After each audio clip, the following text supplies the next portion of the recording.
Hello everyone, how are you. और अब हम पढ़ने जा रहे हैं retirement and death of partner. कोई पार्टनर्स अपनी फर्म से रिटायर होता है या उसकी डेथ हो जाती है, उस कारण से उसे फर्म छोड़कर जाना पड़ता है। रिटायरमेंट का मतलब होता है कि जो रनिंग बिजनेस रहता है उस बिजनेस में से 2 या 3 पार्टनर्स रहते हैं, 4 पार्टनर्स रहते हैं, उनमें से कोई एक पार्टनर किन्हीं कारणवश फर्म को छोड़कर जा रहा है तो उसे रिटायरमेंट कहते हैं। और दैट दूसरा दिया है, दैट उसकी मृत्यु हो जाती है तो ऑब्वियसली वो ऑटोमेटिकली वहाँ से फर्म से हट जाएगा। अब दैट और रिटायरमेंट ऑफ पार्टनर को हम पढ़ने जा रहे हैं। रिटायरमेंट के और भी केसेस हो सकते हैं जो हम अपनी थ्योरी में पढ़ेंगे और समझेंगे। मेनली तो रिटायरमेंट है कि भाई सामने वाला गवर्नमेंट एम्प्लॉय है और उसका ट्रांसफ़र हो गया अनदर प्लेस पर, तो उसे वहाँ पर शिफ्ट होना है तो क्या करेगा, वो इस फर्म से रिटायरमेंट ले लेगा क्योंकि वो गवर्नमेंट एम्प्लॉय है और वो तो पार्ट टाइम में उसने अपना कैपिटल इन्वेस्ट कर दिया था पार्टनरशिप में और इस बिज़नेस में वो इन्वॉल्व हो चुका था। तो इस केसेस के कारण और भी बहुत सारे केसेस हैं जिसे अपन थ्योरी में पढ़ेंगे और समझेंगे। अभी तो फटाफट हम समझ लेते हैं इसके न्यूमेरिकल, क्योंकि न्यूमेरिकल में टाइम लगता है और हमारे पास टाइम कम है और फटाफट हमें 4-4 नंबर वाले चैप्टर सारे निपटा लेने हैं। उसके बाद में 1 मार्क्स वाले हम करेंगे, उनकी थ्योरी समझेंगे और उन्हें सॉल्व आउट भी करेंगे। लेकिन पहले जो मोटी मोटे जो हमारे पास मार्क्स है उन्हें कंप्लीट करेंगे। तो यहाँ पर हम डायरेक्टली शुरू करने जा रहे हैं क्वेश्चन नंबर 23, जिसमें रिवैल्यूएशन अकाउंट और profit and loss adjustment account. Adjustment account means क्या होता है कि जो पार्टनर्स रहते हैं वो रिटायर हो रहा है तो भाई एक व्यक्ति जा रहा है फर्म से छोड़ से, तो ओबियसली वो जा रहा है। अब हम 3 लोग यहाँ एक बेंच पर बैठते हैं रोज़ स्कूल में और एक स्टूडेंट हमारा हट गया वहाँ से, तो क्या हुआ, आपके पास ज़्यादा जगह आ गया, आप आराम से बैठ सकते हो बिल्कुल बिना किसी उसके, है ना। तो एक व्यक्ति अगर जाता है तो जो रिमेनिंग जो बचे हुए रहते हैं पार्टनर्स, उनके जो प्रॉफिट क्या होता है, बढ़ जाता है, सीधी सी बात। और जो जा रहा है वो अपना हिस्सा छोड़ कर जाएगा, वो अपना छोड़ के जाएगा तो जो जा रहा है वो सेक्रीफाइस करेगा और जो वहाँ पर ऑलरेडी रनिंग पार्टनर है वो क्या करेंगे, गेन करेंगे। तो रिटायरमेंट और पार्टनरशिप में सिर्फ अपने को एक ही चीज़ करनी है कि अपने को गेनिंग रेशियो निकालना बहुत अच्छे से आना चाहिए इसमें गेन। और दूसरी चीज़ क्या है कि हमें जो गुडविल है उसका एडजस्टमेंट करना आना चाहिए। तो गुडविल का एडजस्टमेंट तो हम कब करेंगे, जब हमारे 1-2 क्वेश्चन के बाद सबसे पहले मोस्ट इम्पॉर्टेंट, जैसे हमने पार्टनरशिप में पढ़ा, फंडामेंटल ऑफ पार्टनरशिप में पढ़ा था, profit and loss appropriation account अगर हमारा सही बना है तो पार्टनर्स कैपिटल और बैलेंस शीट भी सही बन जाएगी। सेम एज इट इज़ इसका भी यही है कि इसमें अगर आपका क्या profit and loss adjustment account या रीवैल्यूएशन अकाउंट अच्छे से बन गया है, सही बन गया है, प्रॉपर बन गया है, बिना किसी मिस्टेक के बन गया, तो पार्टनर्स कैपिटल और बैलेंस शीट तो नकल ही करना है, उनमें तो हमें नकल करना, अकल तो यहीं लगानी रहती इसी में। तो चलिए क्वेश्चन नंबर 23 को लर्न कर लेते हैं और फटाफट सॉल्व कर लेते हैं। क्या कह रहा है question number 23, Ravi Som and Mangal partner in a firm sharing profit and loss 2-3-5। तो इनका जो रेशियो है वो क्या दिया है, 2-3-5। मैं यहाँ लिख देती हूँ 2:3:5, ये इनका रेशियो दे दिया गया है। आगे क्या बोल रहे हैं, the year balance sheet on 31 December 2017 should है। तो यहाँ उनकी बैलेंस शीट दी गई है, क्वेश्चन में क्वेश्चन ऐड कर दिया जाएगा और बुक आपके पास है ही सही। On 1 January 2018 Mangal retired. कौन जा रहा है भैया, रवि सोम और मंगल।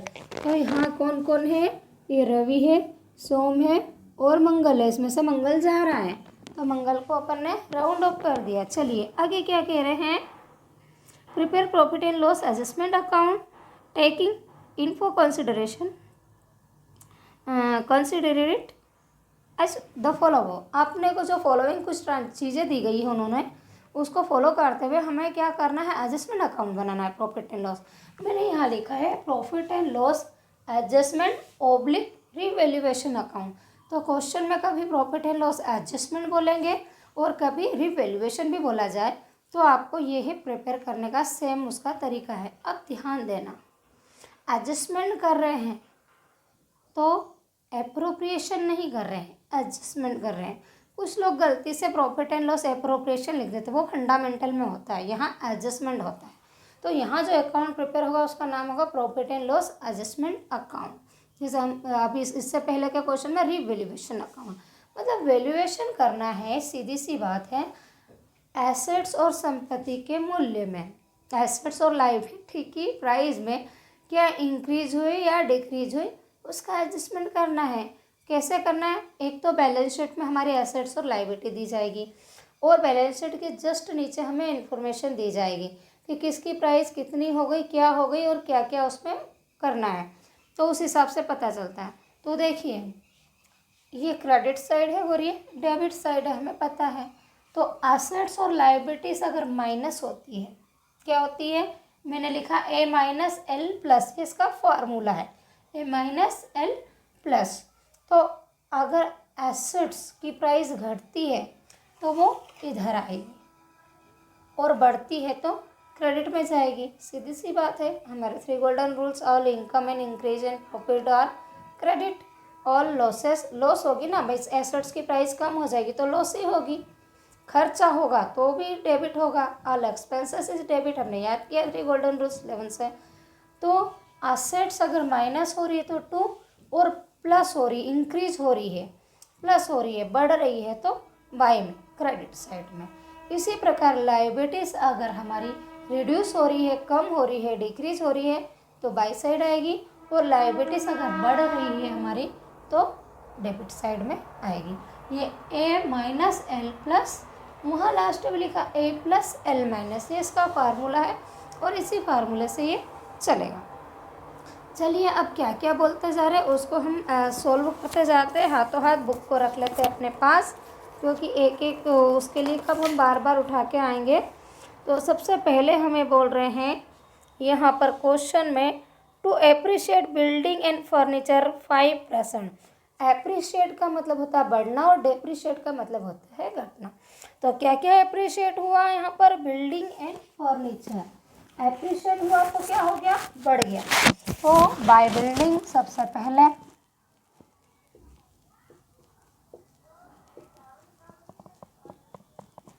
बिल्डिंग कितना निकालना है? 5% एंड बाय फर्नीचर, फर्नीचर को भी 5% से हमें करना है। तो बैलेंस शीट में देखेंगे उनकी प्राइस, बिल्डिंग है 40,000 की, 40,000 की हमारी बिल्डिंग है। 40,000 का अगर हम 5% निकालते हैं तो कितना आएगा? 2,000 रुपीज़। आप निकाल के देख लेना।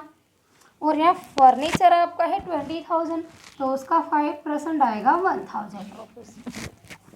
नेक्स्ट अगर ये बोल रहे हैं आगे सेकेंड, दो provide for the doubtful debtors 10% on डेब्ट। तो यहाँ डाउटफुल डेबिटर पर प्रोविज़न किया जा रहा है, 10% किया जा रहा है। तो यहाँ डेबिटर पर कितना करना है? 10%। यहाँ मैं डेबिटर लिख देती हूँ और क्या कर रहे हैं अपन? प्रोविज़न कर रहे हैं। कितना है करना? 10% करना है। तो हमें डेबिटर देखना है, डेबिटर्स है हमारे यहाँ पर 15,000, तो 15,000 का 10% 1,500, ये हमें पता है, एक ज़ीरो कम करना रहता है बस 10% में। नेक्स्ट अगर चलेंगे थर्ड में, तो डिस्काउंट द क्रेडिटर बाय 5%। तो क्रेडिटर पर आपको डिस्काउंट मिल रहा है 5%, तो क्रेडिटर कितने के आपकी बैलेंस शीट में देख लीजिए और आप क्रेडिटर पर निकाल लीजिए। तो यहाँ क्रेडिटर आपकी लायबिलिटी साइड में आपको मिलेंगे, क्रेडिटर है 12,000 और क्रेडिटर पर डिस्काउंट मिल रहा है, मतलब आपकी लायबिलिटीज कम हो रही है, माइनस हो रही, तो लायबिलिटीज माइनस होएगी तो इधर आएगा, तो इधर लिखेंगे बाय क्रेडिटर कितना? 5%। क्रेडिटर कितने के हैं हमारे? क्रेडिटर है हमारे 12,000, तो 12,000 का 5% निकालेंगे तो हमारा आ जाएगा 600 रुपीज़। आप खाली आपको निकालना सीखा है। नेक्स्ट आगे कुछ और बोल रहे हैं क्या? Credit to provide for legal expenses 200। तो यहाँ एक्सपेंसेस तो हमें पता ही है कि ऑल एक्सपेंसेस इज डेबिट, तो यहाँ लीगल एक्सपेंसेस के नाम से लिख दीजिए 200 रुपीज़। इसके अलावा और कुछ बोला क्या? ये जितने भी एडजस्टमेंट अकाउंट बनाएंगे सबसे पहले यही बनेगा और इसी को बनाना है हमें। आगे कुछ बोल रहे हैं? कुछ भी नहीं बोल रहे हैं। हमारा यहाँ पर सवाल हो गया ख़त्म। अब हमें रेशियो इनका हमने लिख लिया है, तो क्या करना है? टोटल करना है। 3600। अगर मैं इधर का टोटल करती हूँ तो 3600, और हमें बोथ साइड इक्वल चाहिए, ये तो सारे क्वेश्चन में, तो मुझे 3600 इधर भी चाहिए, बट इधर का तो 1700 हो रहा है, 1500 एंड 200।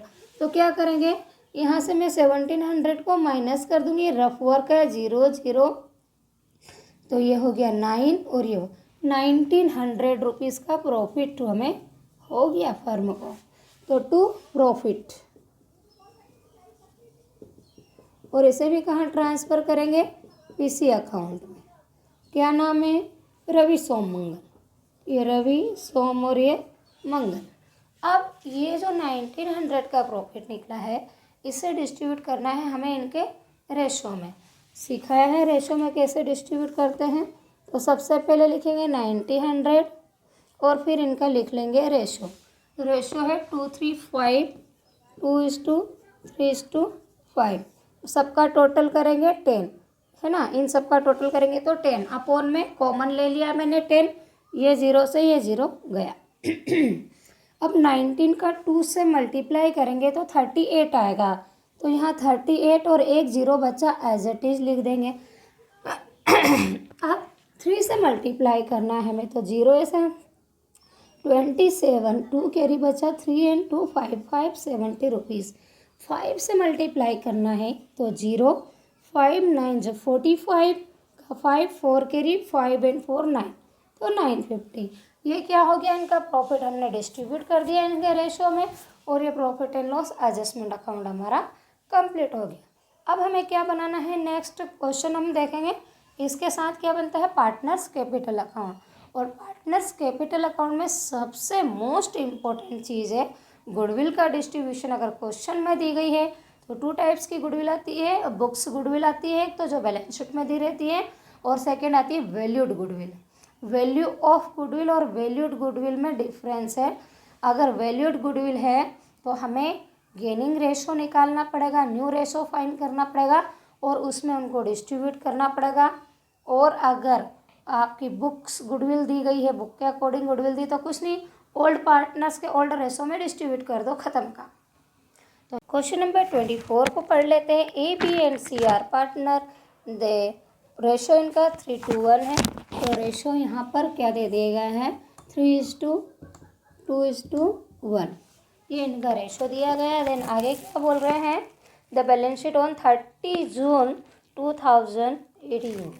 30 जून की बैलेंस शीट है। एक चीज़ तो आपको ध्यान रखनी पड़ेगी यहाँ पर कि जो बैलेंस शीट है वो आपकी 30 जून की है, 31 दिसंबर या मार्च नहीं है। चलिए क्या बोलते हैं, सबसे पहले बैलेंस शीट के नीचे दी गई, on the day C retire from the business, तो कौन जा रहा है, सी जा रहा है। It is agree to adjust the value of the assets and follow, कैसे करना है, provide a reserve 5% on sundry debtor, कितना करना है, डेबिटर पर 5% करना है। तो सबसे पहले हमें इसमें से डेबिटर ढूंढना पड़ेगा, 9000 है, 9000 का 5% हमें निकालना है। तो प्रोविज़न फॉर डेबिटर, यहाँ पर ये डेबिटर है और ये ब्रैकेट है, तो 9000 का आएगा 450, 450 रुपये, है ना। सेकेंड क्या बोल रहे हैं, ये the depreciation stock 5% and plant 10%, तो डेप्रिशिएशन ऑन स्टॉक और प्लांट, तो डेप्रिशिएशन मतलब घटना, एप्रिशिएट मतलब बढ़ना, तो ये डेप्रिशिएशन ऑन क्या दिया है, प्लांट। तो सबसे पहले प्लांट पर डेप्रिशिएट कितना करना है हमें, स्टॉक पर 5%, प्लांट पर 10%। यहीं पर मैं स्टॉक भी लिख देती हूँ, है ना, स्टॉक का 10% है। तो सबसे पहले स्टॉक हमारा देखा जाएगा 7000 का 10% 700, 5% आपका दिया है, सॉरी स्टॉक का 5% है, प्लांट का 10% है, तो प्लांट मीन्स मशीनरी 600, ये 600, प्लांट और मशीनरी एक ही होता है। अब हमें स्टॉक पर का 7000 है और प्लांट, तो 7000 का 5%, 7 का 5 से मल्टीप्लाई करो, 35, 350 रुपये, 350 रुपीज़, ये हो गया हमारा। नेक्स्ट अगर हम देखें तो आगे क्या बोला जा रहा है, building is revalued by the independent value of 15,100। तो यहाँ बिल्डिंग की क्या वैल्यू, प्राइस बता दी गई है। देखिए नीचे जो प्राइस देगी वो प्राइस ज़्यादा है तो बड़ा, और नीचे जो इंफॉर्मेशन दी गई उसमें प्राइस कम हुई तो वो प्राइस घटी। बैलेंस शीट से कंपेयर करना है हमें नई प्राइस को। बैलेंस शीट में जो ओल्ड प्राइस है हमारी, और अभी नई प्राइस क्या दी गई है वही बढ़ेगी और वही घटेगी। तो नई प्राइस जो नीचे इन्फॉर्मेशन दी गई है उनमें पढ़ना है। तो नीचे क्या दिया, 15,100 वैल्यूएट की गई। तो यहाँ पर बिल्डिंग को आपको दे दिया गया, और ऊपर बिल्डिंग आपकी कितनी है, तो देखा जाए तो 14,000 है। तो कितने, 1100 से बढ़ गई भाई। पहले 14,000 थी, अब 15,000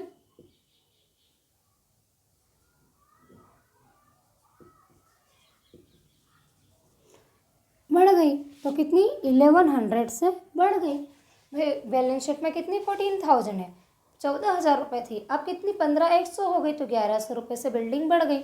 जो भी एसेट बढ़ेगी वो इधर और घटेगी तो इधर। अब आगे क्या बोल रहे हैं, prepare profit and loss adjustment account and partners capital account. हो गया भाई यहाँ पर क्वेश्चन। तो अब हमें क्या करना, प्रॉफिट एंड लॉस निकालना है ना। 6 और 4 10 और 3 13 और 1 14, यहाँ 1,400 रुपीज़ हमारे आ रहे हैं। कितने आ रहे हैं, 1,400, और उधर कितने आ रहा है, 1,100। ऑब्वियसली बैलेंस उधर जा रहा है, उधर छोटा है, कितना कम पड़ रहा है, तो यहाँ 300 अगर हम ऐड कर देते हैं तो इधर भी हमारा 1,400 रुपीज़ आ जाता है। इसे क्या लिखेंगे, by P and by loss transfer to PC account. कौन कौन है हमारे, ए बी सी, ये ए है, बी है और सी है।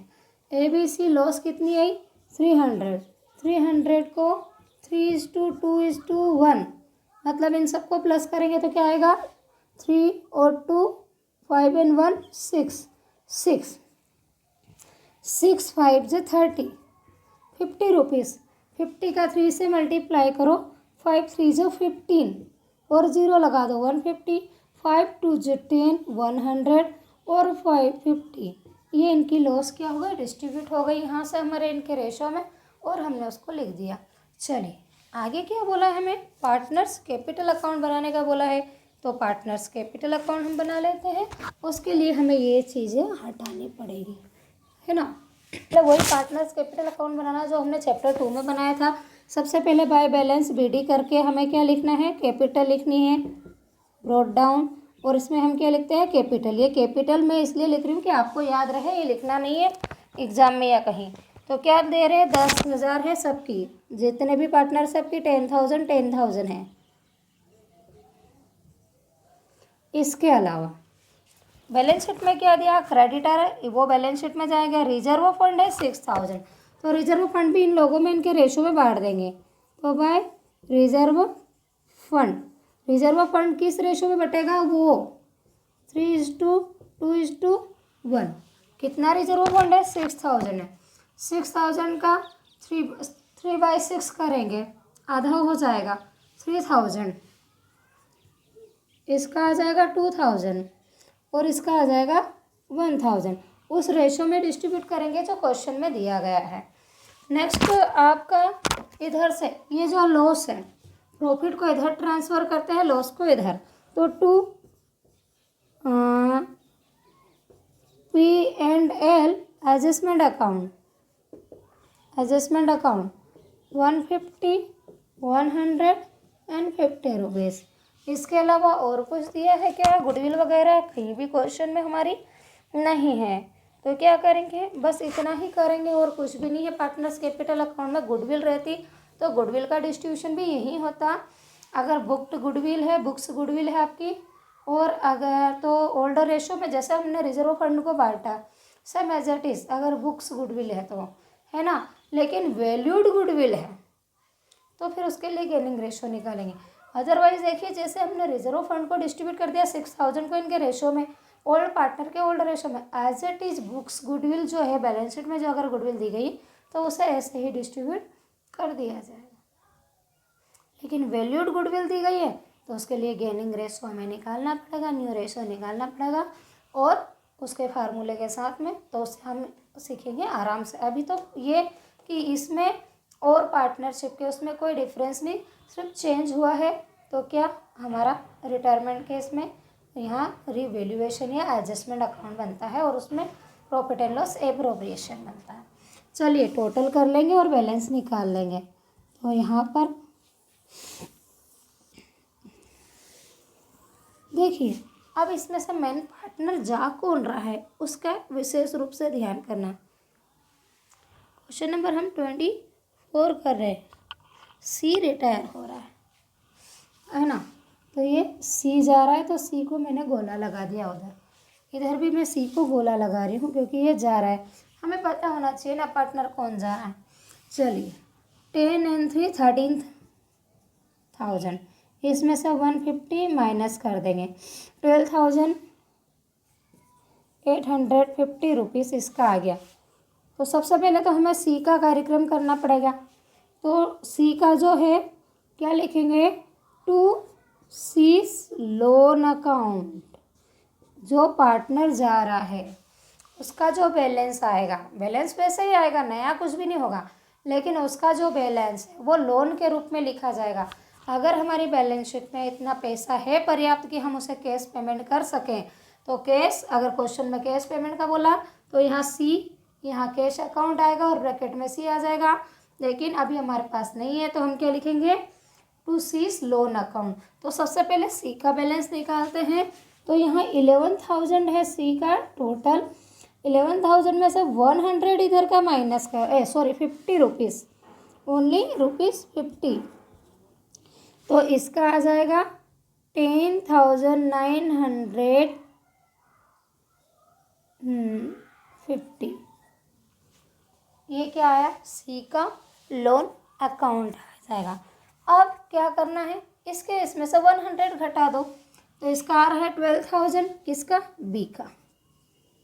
12,000 में से 100 घटेंगे तो 11,900 आ जाएगा। सॉरी, यहाँ नहीं लिखा है, यहाँ तो डैश लगेगा, फिर गलती कर रही हूँ, यहाँ लिखेंगे 11,900 और इसके इसमें डैश लगा देंगे। इसका 1300 है, उधर देखेंगे अपन 13,000 है ये, इसका 12,000 और इसका 13,000, तो मुझे 13 इधर भी चाहिए, तो 150 माइनस कर दूंगी। 150 माइनस किया तो 12,850 रुपीज़। इसे लिखेंगे टू बैलेंस सी डी,